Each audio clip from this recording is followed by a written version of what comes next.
Andy, and thank you for joining us on another episode of An Education That Works, where every week Victory University brings together profiles of leaders in our community who've gone on to achieve phenomenal success in their careers after earning a college degree.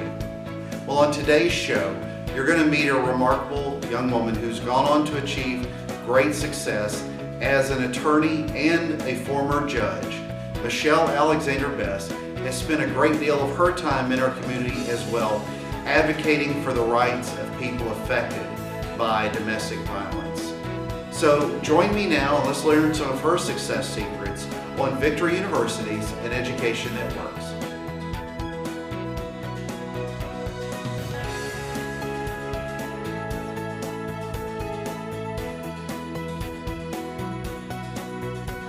Thank you again for joining us for another episode of An Education That Works.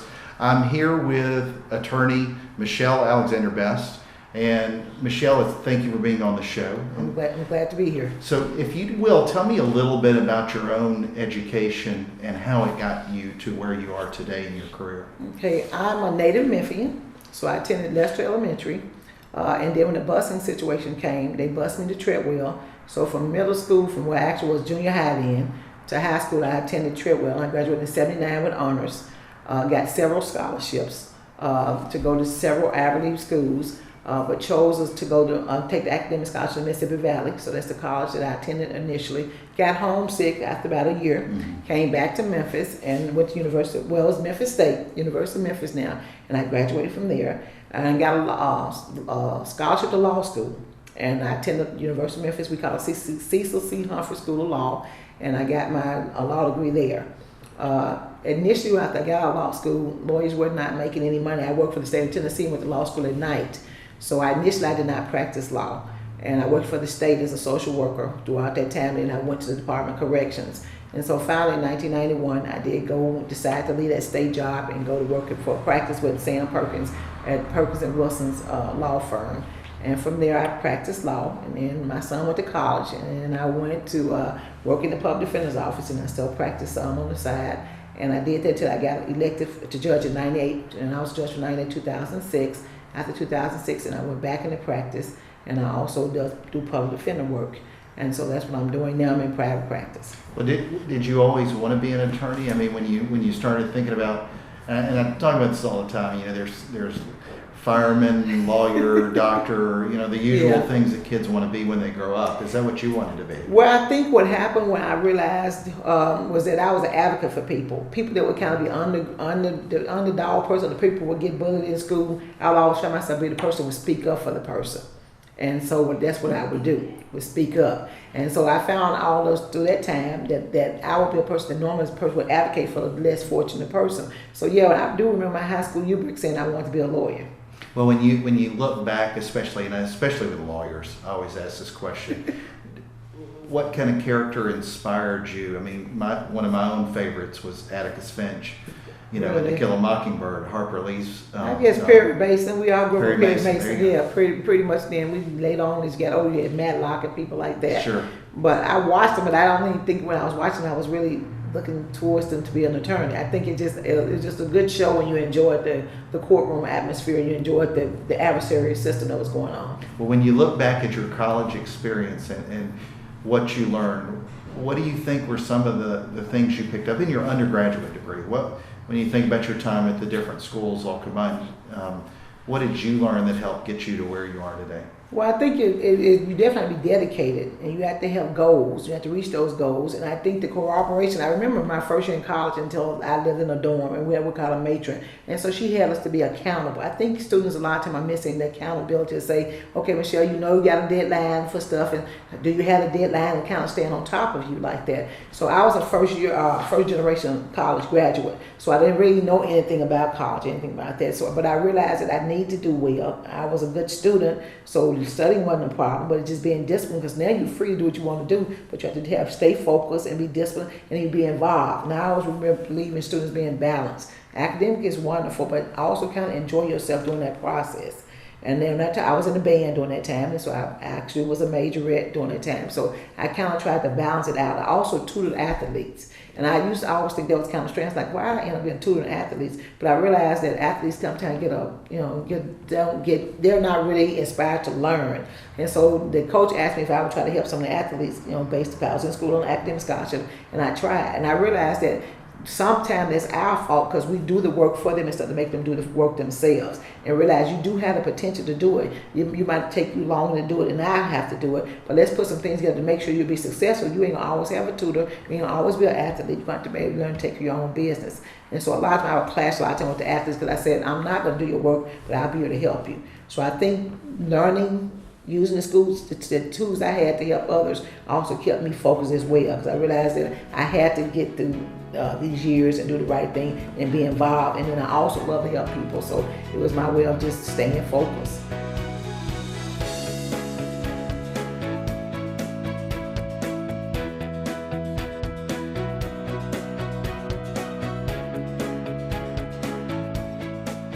I'm pretty much going to college to better myself in the future, to ensure that I can get a job with my degree. I'm going for business management, which is already in the field that I'm working in now.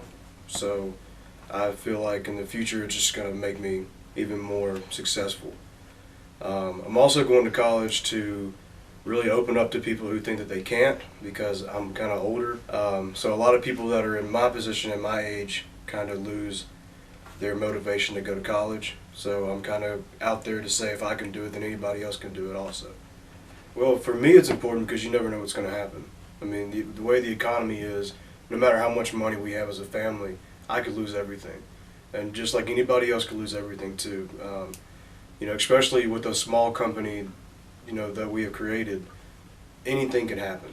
Another reason, which is probably the biggest reason why I'm in school, is because you can go to a company and you can work as much as I do, which is 75 hours a week, and you can learn it from being hands-on, but learning it from the books is the best way to go, so that you know how to run a successful company. Because I can go in there every single day and I can practice business ethics, and I can fire people and hire people and get people in trouble or not get people or promote. But when I'm taking a business ethics course, I'm learning about why it's unethical, why these people are being fired, why these people are being hired, what makes it ethical, what makes it unethical. And I'm also learning how other companies work.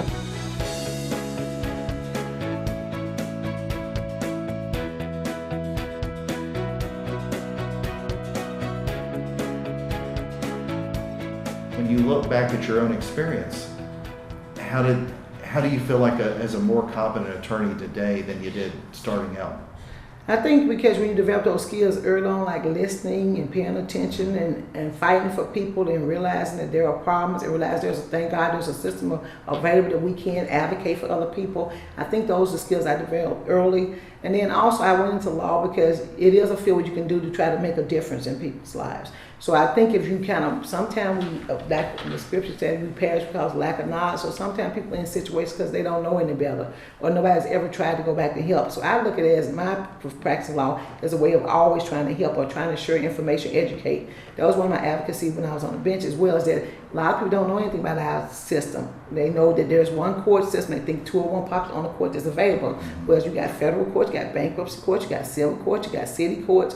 And I use that to try to educate, to say, so you will have some familiarity with what to do and how the process is. Some of us, you don't get half an hour, so I don't get in trouble. I understand that, but you still should know, what if you get a ticket? What if you call as a juror? Or what if you call as a witness? You should have some idea of how these systems work.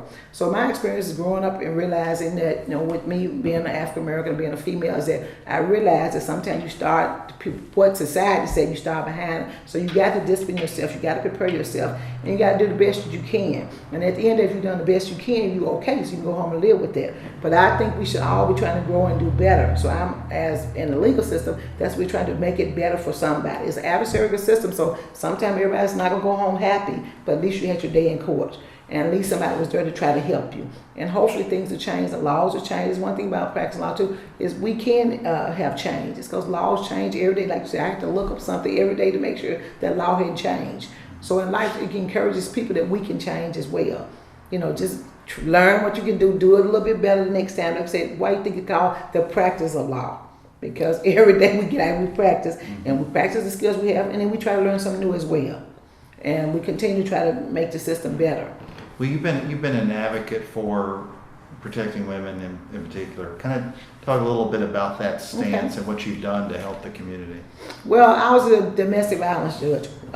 There wasn't a court per se for domestic violence. Judge Pugh had domestic violence for about 2 years, and then I took it for 5 years. The money dried up, so we couldn't do it anymore. But I was an advocate. I used that as a way, a platform to say this is a problem. And so many people at that time did not, from officers to church people, had a totally different view of domestic violence. It affects everybody. It's not a color issue. It's not a money issue. It's not a race issue. It affects everybody. So it's a way for me to go and try to educate people and say, you know, home. It wasn't. And one thing with domestic violence court, it wasn't such where we were trying to just only punish a person, but we were trying to keep families together if possible. So it was a way for me to go and say, hey, we have a problem. Let's try to come up with a solution for that problem. Let's put some things together to help people. Maybe they don't know how to be a parent. Maybe they've been abused themselves, and provide the services. And then after that 5 years, the services dried up, and I just decided I wasn't going to do it anymore because I wasn't going to have victims get harmed, and I wasn't going to be able to not be able to hold perpetrators accountable. And so I think a couple years later, they have started domestic violence court again. But that's one of the things that people say, whenever you have a conversation, we know Michelle's going to talk about domestic violence because that's one of the things she has a heart for, is trying to help and trying to save and trying to help families and put people back together if possible, but at least get them the help and the tools they need to try to be successful. Well, you know, in a conversation I had recently with Jessica Ann, one thing you often find is most of the people that either you're helping those people defend against or that you saw in your own courtroom, they very rarely have a college degree. Right. And talk, if you will, what your thoughts are about how education can help the community at large. Because with anybody that's an officer of the court, right, or works in the court system, I typically realize that the more education that we could offer the community, the less workload that you or anybody else would have. And I think that would alleviate a lot of the problems. Of course, that's a nice fix like flossing your teeth, but it's a needed thing to help the community. Well, I think it is because I think, you know, for one thing, you won't have as much idle time because you normally have a job working, you normally can live in a decent home, and you normally can have a decent car to drive. So education is important, and also when you're there, you learn so many things. It ain't just always just the material that's on that you've been learning every day. It's the relationships you're developing. It's the ideas, the concept, it's the communication. All that stuff is what you learn in school. You know, I learned how to be a lady in school because I was taught to do certain things. I learned how to set a table, which will go into my regular side. At that time, I came up, girls took home ec. And so we learn how to sew. So it's a whole lot of skills you learn that can carry on to your adulthood. But if you don't go to school, you don't get those skills. You don't have access to those things. Sometimes in homes, people don't have access to computers. Where at school, they're normally provided. There are normal books that you can go to a library. So there's a lot of resources that you can help develop yourself. So I think that's the problem. When you're not educated, then you're not motivated to do a whole lot of things. And then you start saying, well, hey, what's the next best thing? You get into crime. You got a lot of idle time. You start hanging out. You start doing a whole lot of things that's negative. Whereas with education, you're taught that, hey, you're supposed to find yourself to get a book and read it. Go around to the library, do something positive with some positive people. And you really realize the majority of people want to do better. But because they're not steered into an education background, or people saying, oh, you're the dumb, you can't learn better. There's so many things. I was talking to my girlfriend that's a nurse, and I said, I never heard someone called a nuclear nurse. I thought all nurses did was draw blood or whatever. Well, a nuclear nurse watch you when you take your MRIs and all those kinds of things, and she makes $30 an hour. Right. I was like, oh my God, if we just taught other people that, you know, that it's more things to do than it. And you find something that works for you in an education, something. Maybe it's a technical course. Maybe it's something that's continuous. It's just some things you have to find that you like to do and learn on the side. I tell people all the time, I say, because if I hadn't had practice in law, you don't have to always practice law. You can be the CEO, you can teach it. It's a whole lot of other things that help you to do, but right, and you get to change your career too when you have education. Right. You know? Well, you were a successful attorney, then you became a judge. You're now a successful attorney again, and you hope to be a judge again. To your own critics, you know, I'm sure you've learned through this process a lot. and you've probably seen a lot of things that you wanted to do differently as a judge. How do you respond to your own critics who might have thought that you weren't the right judge for the community? Well, I think that you can go back and see that my work speaks for itself. I'm still very much concerned for the people. I try to be involved in the community. You know, I've been teaching Sunday school for 32 years. I own the books first. I try to do everything I can do to help promote education, promote people, and being an advisor, being an adjunct faculty person. I know it's important to get a good education, and I try to exemplify that and try to be there to encourage and support that. Being a mentor, all those things available. And I think coming back now and looking at the legal system, I really realized that there's still such a need for people like that. You know, it's such a need for people that really have a heart for the people and really want to serve. And they're doing it because that's really what they have the heart to do. Sure, it provides, it takes care of my needs, and I can live okay. But the bottom line, at the end of the day, when I know I was there to try to help, I was there to have that ear, or offer that advice, or be there just to support that person. That was another thing I liked about domestic violence, because before I became the domestic violence judge, I used to do pro bono work for legal services, and women that would have abused the situation, when they would get to the point when they would get their divorces, they would finally get the power to look their perpetrator in their face and say, hey, I don't have to, my being is not associated with you. I'm an individual. I am worth living. I am okay. But that was an education process. I had to get them from this step to that to learn that you can do better. These things are available to you. You can get an education. No matter what he or she says, you make the decision to do it or not do it.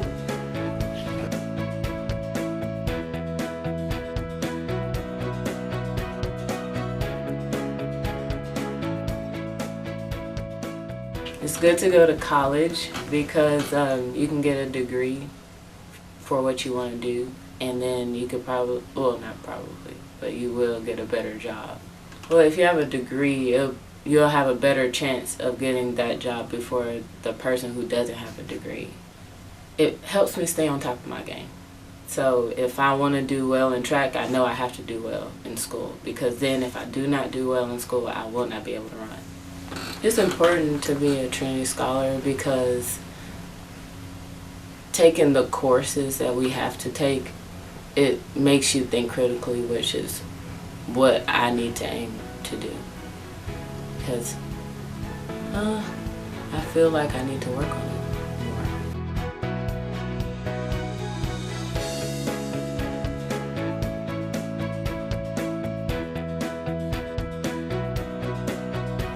If you will speak to the fact that, you know, it doesn't go unnoticed that you're a successful attorney and a judge, but also somebody of color.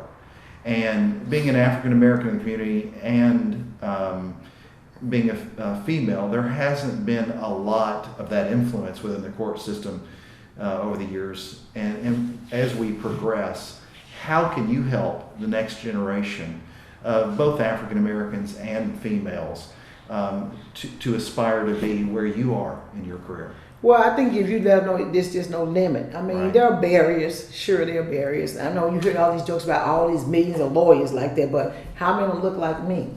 You know, how many of them are already female, you know, regardless of the color? So we just got to tell the truth about it. But what I'm saying, but if it's something you desire to do, you know, you don't take a cop out and say, well, I'm African American, I'm a female, I can't do it. You work towards those goals. You accept the fact that it's there, but you keep going. And then women like me know that you have mentors. One of the things I'm going to tie my campaign to next year is mentorship. And sometimes it's not always a person that's your same age or your same color, your same race, or other, but we all need people to help us along the way. There are milestones, and we need to reach out to those people and say, I need some help. And then what better to talk to a person that's has had the same experience you are going to the same experience. You know, you just talk about you having a 2-year-old. You have to talk to another person that's had that going on. I was here sharing with you about my experience with my kids. We're designed to help each other, to be in each other's life.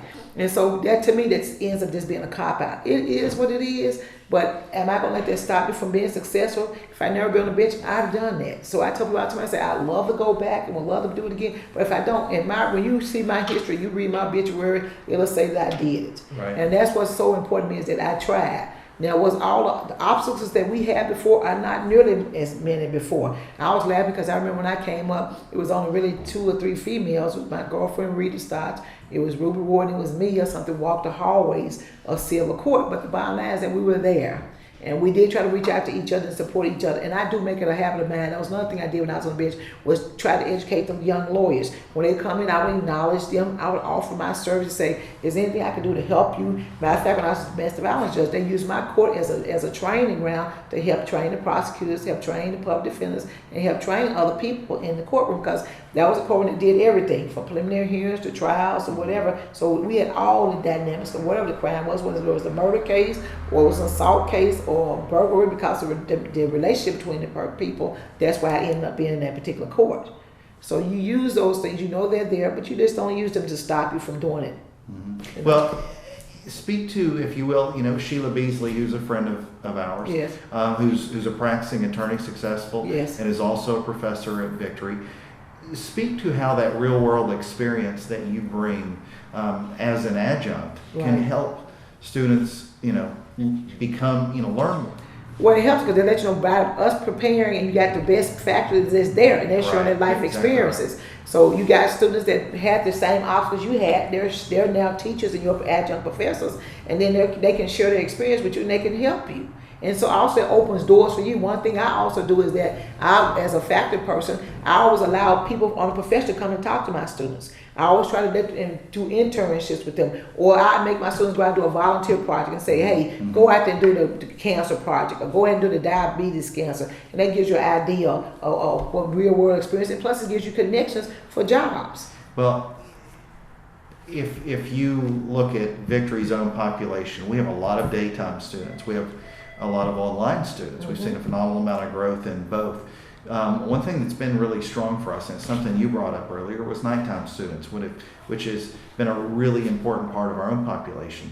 So talk, if you will, as someone who went to nighttime school, how do you best juggle the work education balance? Because we find a lot of professionals who go back to finish their degree, and they get off work from their jobs at 5, and then they run and go to school. So what kind of advice can you give somebody who's in that predicament now and kind of learning how to juggle life and work balance and education?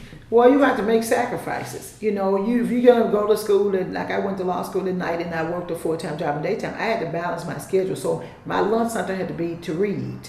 Sometimes I couldn't do all those social outings. I couldn't have a whole lot of boyfriends and whatever doing that. And then I also had a good support team. My mom was there for me. My dad was there for me. So I had people that also would along the way encouraged me in that process. That's why I said the mentorship would be great. Right. And then the program I was in at the University of Memphis, we had a good corroboration. I mean, the students kind of came to help each other. And then we would get together to do a team things. And we would try to encourage each other. And I didn't see you at the meeting. We try to hold Right. people accountable. Why do you make the meeting? You can't make the whole hour, come get 30 minutes of it. So that I know that's important to have a support team there. And it's important to just realize also in the back of your mind, I always look at that goal. I won't always be doing this for 3 or 4 years. It'll finally get over and I'll be able to reach my goal. So always keep your eyes on the goal, what you're trying to do. Discipline yourself, stay on that schedule, and do not let people get you off that track. Because if it works, it's going to keep working. Okay? If that's what it says, if it ain't fixed, if it ain't broke, don't fix it, don't worry about it. So what I'm saying, that's what you have to do, is make up your mind and keep that good support team about it. Then more important with me, is I actually had to pray and ask God to help me. So I can't leave him out. I mean, my thing about a lot of times I didn't know what to do. So my thing about, I had to ask God to help me, what to do and how to do it. Show me who I could go to to get advice and help. And then admit it. Sometimes if it don't work, then try something else new. Right. This ain't working, so we'll try something else.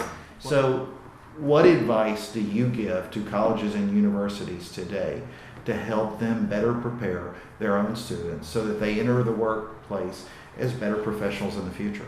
I think you have to, one thing I think people always mix up, you have to change enough to curtail that particular student. You're talking about at night students. So what we do is we allow them so much time. Like I have a student that used to have to leave at 9 to get to work at Federal Express at night. Well, what we do is I would come in sometime early to help that student.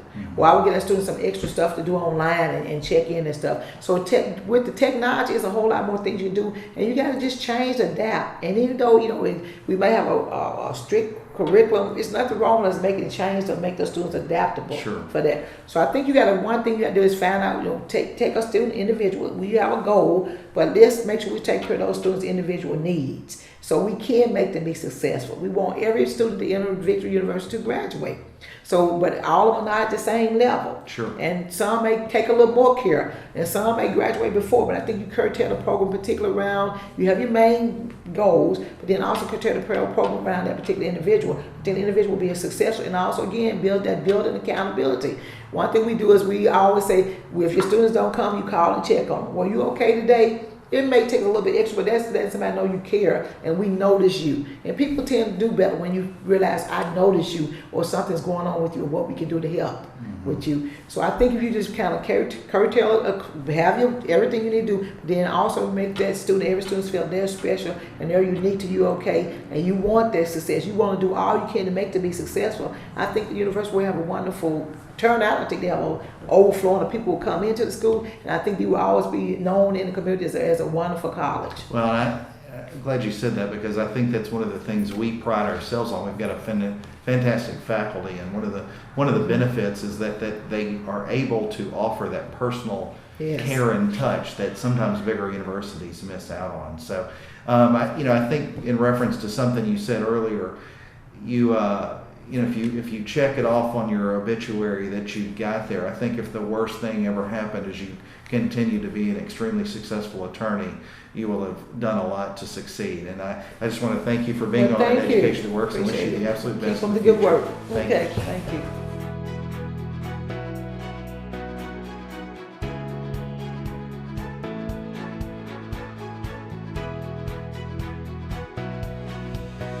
If you or anyone else you know was inspired by today's story, or if you just want to go on to get a bachelor's degree and work on your path towards being a lawyer someday, then I urge you to go to aneducationthatworks.com. On behalf of Victory University, I'm Kenneth Kinney, and thank you for joining us on An Education That Works.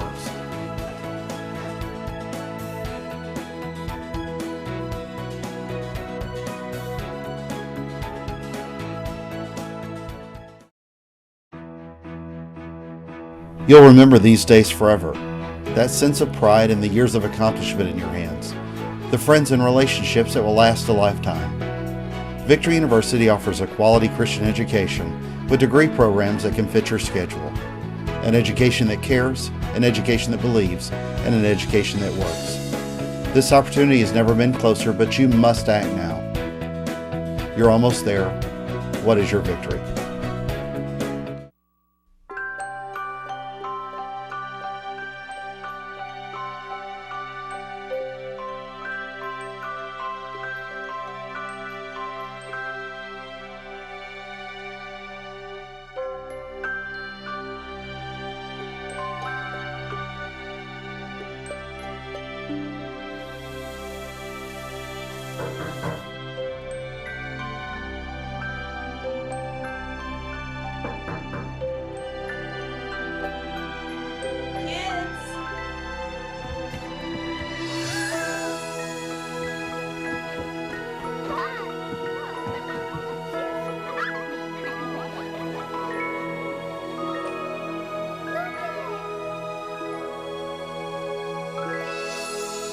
Thanks to your generosity, Marines have delivered Christmas to children in need since 1947.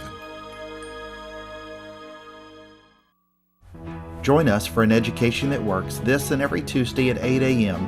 on KWAM 990.